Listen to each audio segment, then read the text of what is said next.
بيته الطيبين الطاهرين. اللهم صل على محمد وآل محمد. اللهم وفقنا وجميع المشتغلين للعلم والعمل الصالح. لا زال الكلام في كتاب الاجتهاد والتقليد، وتقدم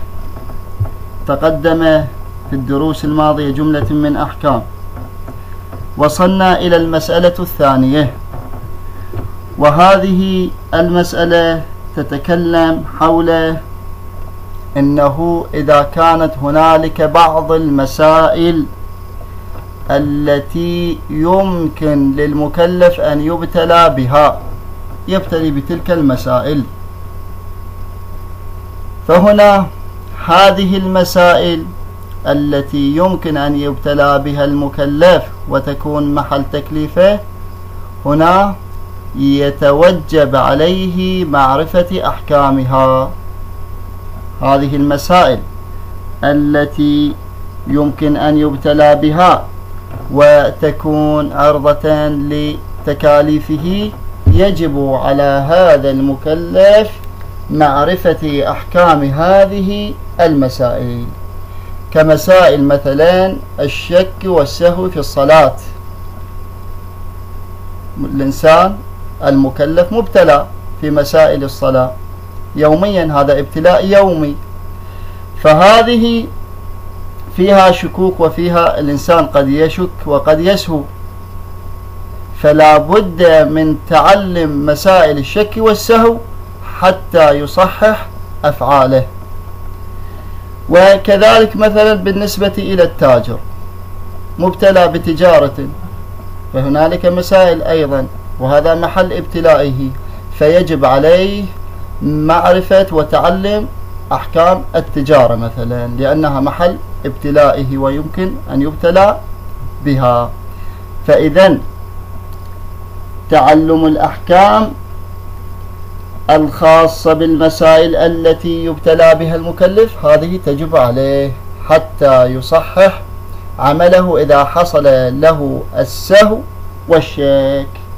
نعم، في حالة واحدة لا يجب عليه التعلم، لا يجب على المكلف التعلم. ما هي الحالة الواحدة؟ إذا أحرز المكلف وعلم من نفسه أنه لا يشك ولا يسهو، يقول أنا لا أشك ولا أسهو وأني متيقن من عملي ومنتبه دائما أبدا لا يطرأ علي الشك والسهو، نقول له إذا كان الأمر كذلك وأنت حارز من نفسك بعدم الشك والسهو في هذه المسائل التي تبتلي بها، فلا يجب عليك التعلم. إذن الحكم هو يجب تعلم مسائل الشك والسهو في المسائل التي يبتلى بها المكلف.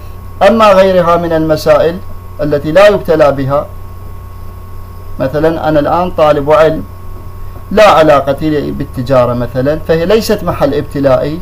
ما دام ليست محل ابتلائي فلا يجب علي تعلم أحكامها. هذا ما أوضحه السيد في المسألة الثانية من مسائل المنتخبة. نطبق العبارة. قال المسائل التي يمكن أن يبتلى بها المكلف عادة، في العادة يمكن أن يبتلى بها، عادة يبتلى بها، كجملة من مسائل الشك والسهو. الشك في الصلاة أو في الطهارة أو ما شابه ذلك، السهو كذلك في الصلاة، هذه عادة يبتلى بها المكلف. فإذا كان عادة يبتلى بها المكلف يجب عليه أن يتعلم أحكامها، أحكام تلك المسائل التي يبتلى بها. قال يجب عليه أن يتعلم أحكامها، إلا في حالة واحدة قلنا شنو؟ لا يجب تعلم الأحكام إلا إذا أحرز من نفسه عدم الابتلاء بها.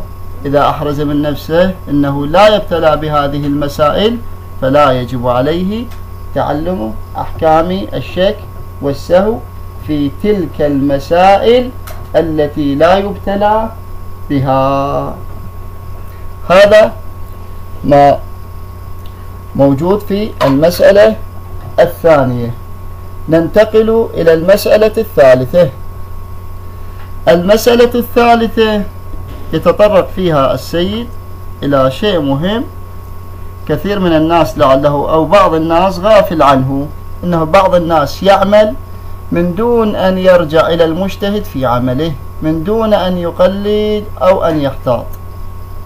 هذه المسألة يتعرض إليها السيد، فيقول هذا المكلف العامي الذي ليس بمجتهد إذا عمله من دون تقليد، هو لم يرجع إلى أحد المجتهدين في عمله ولم يعمل بالاحتياط، فإذا هو ليس بمجتهد ولا مقلد ولا محتاط، وأدى هذه الأفعال والتكاليف الشرعية التي وجبت عليه. فما هي نتيجة عمله؟ ففي مثل هذه الحالة هذا المكلف يكون عمله باطل. هذا المكلف الذي عمله التكاليف ومن دون أن يكون هو مجتهد، ومن دون أن يرجع إلى المجتهد، ومن دون أن يعمل بالاحتياط، يكون عمله باطل. يكون عمله باطل. ما معنى أن عمله باطل؟ لاحظوا أخوان أخواتي أنه عمله باطل بمعنى أنه لا يمكنه الاجتزاء به، لا يمكنه أن يقول إن ذمتي قد برئت. هذا معناه أن عمله باطل، بمعنى عدم الاجتزاء، أي لا يجتزي ولا يقول بفراغ ذمته ما دام عمل من دون تقليد ومن دون احتياط وهو ليس بمجتهد، فلا يمكنه أن يجتزئ بعمله ويقول إن هذا عمل الذي أتيت به هو شنو؟ قد أبرأ ذمتي وأفرغ ذمتي. إذن هذا معنى البطلان إذا عمل المكلف من غير تقليد ولا احتياط. هذا هو الحكم. نعم، نستثني حالة واحدة. من أين نستثنيها؟ هنالك مكلف عمل الأعمال التي كلف بها وهو عامي ولم يقلد ولم يعمل بالاحتياط. ماذا قلنا؟ قلنا عمله باطل إلا في حالة واحدة يمكنه أن يجتزئ بعمله ويكون عمله صحيح ولا يلحقه البطلان. ما هي هذه الحالة؟ لاحظوا إخواني، الحالة أنه كالآتي: هذا عمل المكلف إنه كان موافقا. لمن موافق؟ موافق لفتوى المجتهد الذي يجب على هذا المكلف تقليده. مثاله توضيح أزيد أكثر وضوحا. مثلا في الساحة المجتهد ألف هو الأعلم، المجتهد ألف هو الأعلم، فالمكلف شنو واجبه؟ ما هو المراد منه؟ أن يقلد ألف ويعمل وفق فتاوي المجتهد ألف. ولكن هذا المكلف لم يرجع إلى المجتهد ولم يقلده وعمل من دون تقليد، قلنا باطل. نعم، قلنا في حالة واحدة لا يكون باطل. ما هي الحالة الواحدة؟ إنه إذا كان عمل هذا المكلف مطابق لفتوى المجتهد الذي يجب تقليده، مع أنه لم يرجع إليه، ولكن ما دام عمله قد أتى به وفق ومطابق لفتوى المجتهد يصح عمله. بل هنالك حالة أخرى، إنه وإن كان مخالفا لفتوى المجتهد، ولكن أي مخالفة؟ مخالفة تسمى مغتفرة، حتى لو كان هنالك مخالفة بين عمل المكلف الذي عمل من دون تقليد وفتوى المجتهد الذي يجب تقليده، إذا كانت هنالك مخالفة مغتفرة يعني لا تؤدي إلى بطلان الصلاة يصح عمله. ومثالها سوف يأتي في المسألة 5، إلا أن نتعجل لوضوحها.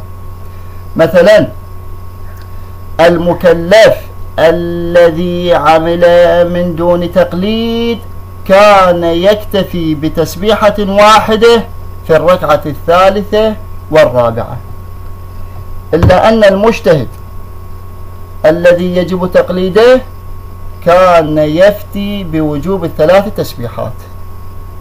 مع هذا الاختلاف نقول أيضا يصح عمله، لأن هذا مثل هذا الاختلاف اختلاف مغتفر ولا يؤدي إلى بطلان الصلاة، فما دام لا يؤدي إلى بطلان الصلاة فيصح عمله.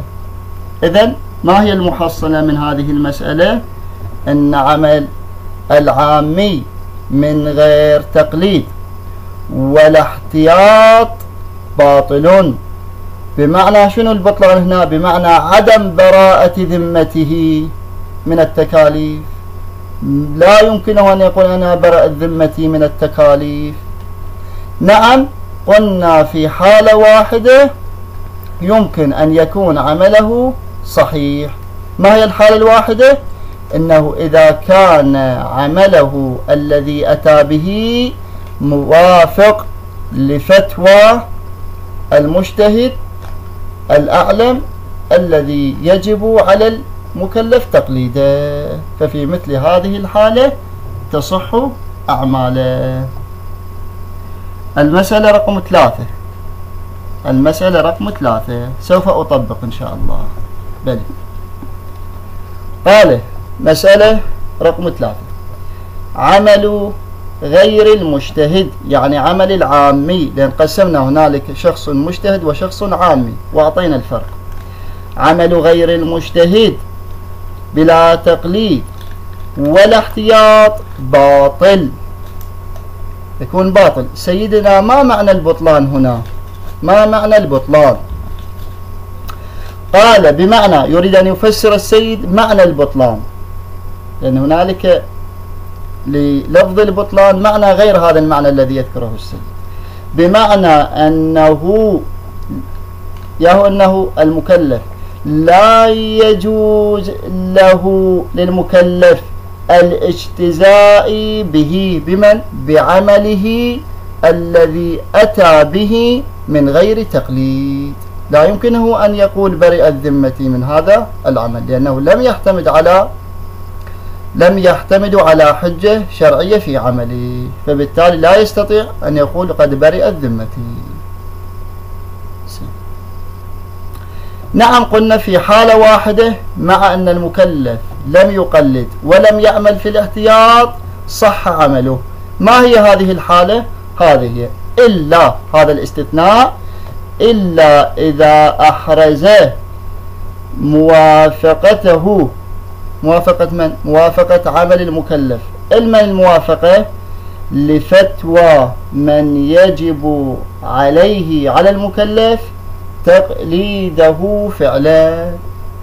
يعني أنا في وقت العمل كان عملي مطابق لفتوى المجتهد الأعلم الجامع للشراب الذي يجب تقليده في ذلك الوقت، أو مو يحرز أو يكون عنده علم، أو ما هو بحكم العلم بالموافقة. وإلا موافقة شنو 100%. لا موافقة قلنا يعني فيه اختلاف عن الفتوى إلا أنه اختلاف مغتفر ولا يؤدي إلى بطلان العمل. قال أو ما هو بحكم العيل بالموافقة كما سيتضح بعض موارد حكم العلم من المسألة 5. فنرجع الكلام فيها إلى المسألة الخامسة إن شاء الله، وسوف نوضح هنالك توضيح إن شاء الله تام. هذه هي المسألة الثالثة التي تطرق إليها سماحة السيد. إن شاء الله واضحة.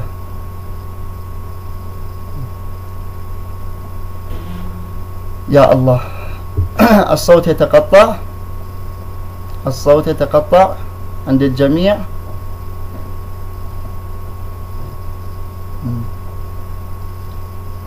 الآن واضح إن شاء الله.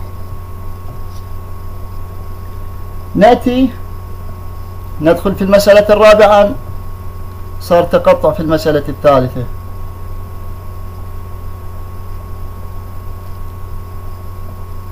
ندخل في الفتوى الرابعة في المسألة الرابعة أم نرجع إلى المسألة الثالثة؟ نعود إلى المسألة الثالثة. قلنا المسألة الثالثة التي ذكرها سماحة السيد أن عمل غير المجتهد راح أعيد من البدء. أن عمل غير المجتهد يعني عمل العامي عمله من غير تقليد ولا احتياط باطل. قلنا ما هو معنى البطلان؟ قلنا البطلان بمعنى أنه لا تبرأ ذمته من التكاليف. ما دام عمل من غير تقليد فهو لا يمكنه الاجتزاء وبراءة ذمته من التكاليف. قلنا نعم نستثني من هذا الحكم حالة واحدة، وهي إذا أحرز المكلف أن عمله الذي أتى به هو موافق لفتوى المجتهد الذي يجب تقليده.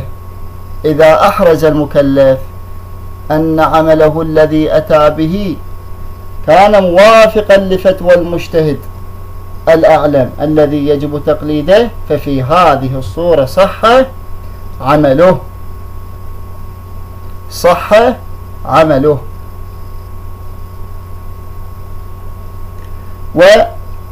وقلنا سوف يأتي في المسألة الخامسة أيضا إيضاح لهذا.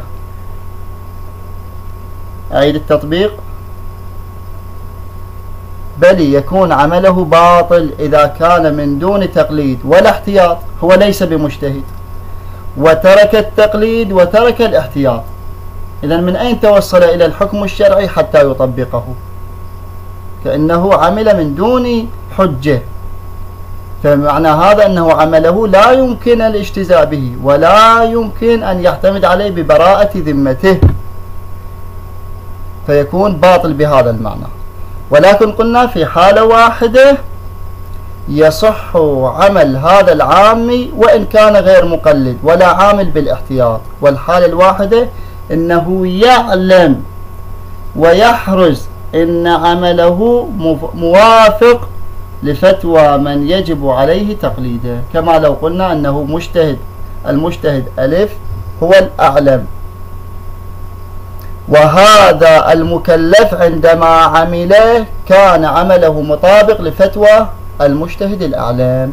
ففي مثل هذه الحالة في مثل هذه الصورة يصح عمله وإن كان هو غير مقلد، لأن تطابق عمله مع فتوى المجتهد الذي يكون قوله حجة في حق هذا المكلف. واضح إن شاء الله أحبتي أم نعيد؟ واضح؟ جيد. ندخل في المسألة الرابعة. المسألة الرابعة يعني ما فيها في الشيء صعب، كلها إن شاء الله سهلة يسيرة، حتى لو مجرد أن نلقي إنه هذا المقلد الذي قلد هذا المجتهد وهذا المرجع، كيف له أن يحصل فتاوى المجتهد حتى يطبقها في أفعاله وفي تكاليفه؟ فهنالك 3 طرق لمعرفة فتوى المجتهد. الطريق الأول أن يأتي المكلف إلى المجتهد نفسه ويسأله. أنت تأتي مثلا إلى النجف الأشراف وتدخل على مرجع التقليد وتسأله عن حكم معين أو عن أحكام معينة، فيعطيك جوابها فتعلم بفتاوي. هذا طريق أول، أن تعلم المسائل أو حكم المسألة أو المسائل من نفس المجتهد. الطريق الثاني أن يخبرك أيها المكلف بفتوى المجتهد الذي تقلده عادلان، يعني تقوم عندك البينة، يأتي عادلان يشهدان لك ويقولان لك بفتوى المجتهد. خلونا نعرف ما هو العادل. أولا، العادل أخوتي المراد به، الشخص العادل المراد به هو من استقام على جادة الشريعة المقدسة. من استقام على جادة الشريعة المقدسة، وبعبارة أوضح هو من عمل الواجبات، من فعل الواجبات وترك المحرمات، لم يرتكب المحرمات، هذا نسميه عادل. وهذه فعل الواجبات وترك المحرمات غالبا ما تكون نتيجة الخوف الراسخ في نفس هذا الإنسان. بسبب الخوف الراسخ والخشية من الباري عز وجل يقوم هذا الإنسان ويستقيم على جادة الشريعة المقدسة، فيفعل الواجبات ويترك المحرمات.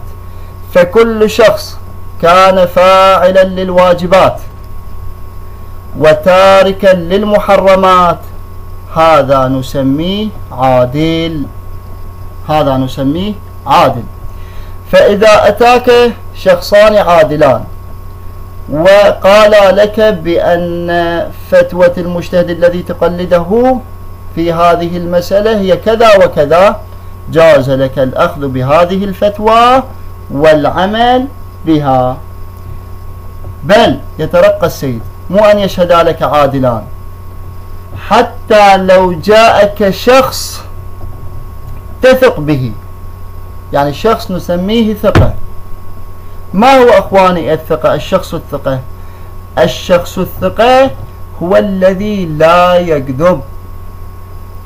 الشخص الثقة الصادق الذي لا يكذب ويكون أقل مرتبة من العادل.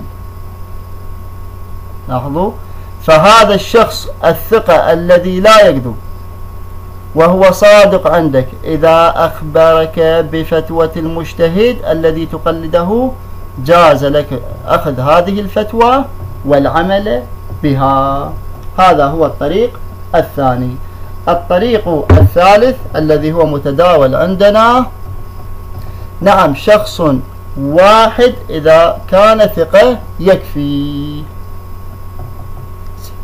الطريق الثالث والشائع بيننا والمتداول هو أن ترجع إلى الرسالة العملية اللي هو المسائل المنتخبة أو ما شابه ذلك من كتب الفقهاء إلى رسائلهم العملية، وتأخذ فتوى المجتهد من كتاب الرسالة العملية، ولكن بشرط أن يكون عندك اطمئنان بأن هذا الكتاب صحيح وصادر من المجتهد.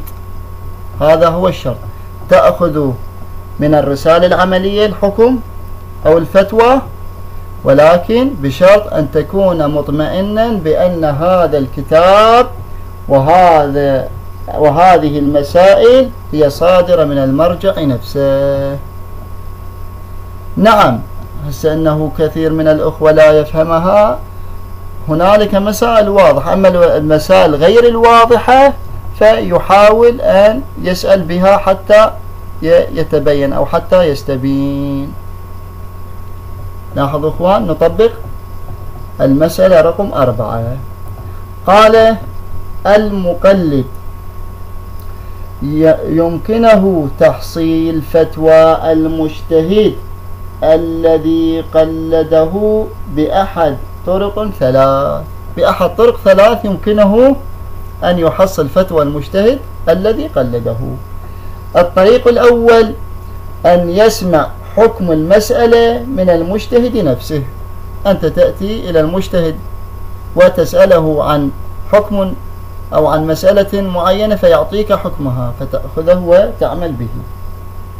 المورد الثاني أو الطريق الثاني أن يخبر من يخبر المكلف يعني بفتوى المجتهد. من الذي يخبره؟ عادلان، يأتونك عادلان وينقلان لك فتوى المجتهد. وأوضحنا العادل أو مو عادلان، أو شخص يثقوه المكلف بنقله، يعني هذا الشخص الذي ينقل إليك الفتوى هذا الشخص هو عندك ثقة صادق لا يكذب، فإذا كان كذلك جاز لك أخذ هذه الفتوى والعمل بها. الطريق الثالث أن يرجع إلى الرسالة العملية التي فيها فتوى المجتهد، ولكن شنو قلنا؟ بشرط مع الاطمئنان بصحتها، أن يكون عندك اطمئنان بأن هذه المسائل أو هذه الرسالة العملية قد صدرت من المجتهد، يعني غير مزورة غير موضوعة عليه. هذا الشرط يشترط في الطريق الثالث لأخذ فتاوى المجتهد والعمل بها. هذا هو تمام الكلام في المسألة الرابعة. المسألة الخامسة مسألة مهمة اخوان، مهمة جدا، وهي محل ابتلاء، ونحتاج إن شاء الله أن ننتبه جيدا، ولكن الوقت سوف يدركنا، الوقت يدركنا فلا نستطيع الدخول فيها. نؤجلها إن شاء الله إلى يوم غد، نؤجلها إلى يوم غد، ولكن في هذا الوقت المتبقي الذي هو لعله 3 دقائق إنه سوف ننتقل إلى المسألة السادسة. المسألة السادسة مسألة صغيرة، وحتى لا يذهب الوقت هدرا نأخذ هذه المسألة السادسة وننهي الدرس إن شاء الله. غدا نرجع إلى المسألة الخامسة ونقف عندها، لأنها مسألة مهمة فيها ابتلاءات للناس وفيها تشعبات كثيرة، لكل قسم من هذه المسألة حكم خاص سوف نبينه غدا إن شاء الله تعالى. فننتقل أحبتي إلى المسألة السادسة. المسألة السادسة إنه العمل بالاحتياط هل يجوز أو لا يجوز؟ العمل بالاحتياط هل هو جائز؟ ما هو حكمه؟ هل يجوز أن أعمل بالاحتياط أو لا يجوز؟ السيد ماذا يقول؟ يقول نعم يجوز للمكلف أن يعمل بالاحتياط، يعني أن يترك التقليد ويلتزم